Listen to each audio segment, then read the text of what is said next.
नया नया गवाना नया तकिया बिछवाना नया चोली के खोली तू बनवला खेलवाना जा नाश कर देला हमर नया नया गवाना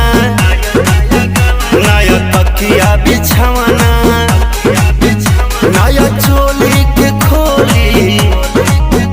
तू बनवला खेलवाना